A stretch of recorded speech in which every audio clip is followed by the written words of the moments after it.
Our first reading from the Acts of the Apostles is one that I think is very beautiful. The story of how Lydia came to become a believer. And Paul is going down and he's going to take a little bit of time to relax and to pray. And down near the water, he comes in contact with Lydia. And the author of this, the Acts of the Apostles, writes that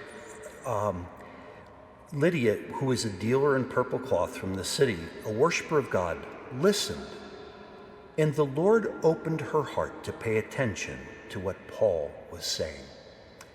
If you pause and take in what that is saying, that Lydia was listening. Many times, we go through life and there's just so much noise that we don't really filter it out. But that posture of listening, what was this woman listening for? And what was she listening to? And the author describes how, because she was listening, that the Lord opened her heart. And afterwards, she became a disciple. It is through listening that we acquire faith. It's not something that we will produce. It is not something that we will make. It won't be on our terms. It is listening to the very word and the voice of God. I think in terms of where we are today with so many different things, listening is one of the things that we are not good at. We will listen because we want to respond. We want to have the next word. We want to have the last word. We want to be thought right.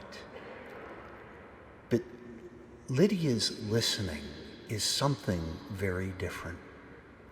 Listening so that our hearts could be moved, listening to what it is that God is doing, and not our own plans or how we will respond. The author says that our Lord opened her heart to hear what Paul was saying.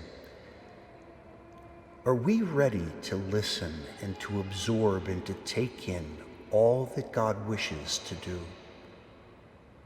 Sometimes we need to filter out the other noise, to focus on what it is that God wishes to place in our lives, in our hearts, in our families, in our communities, and to accept it as God's loving gift.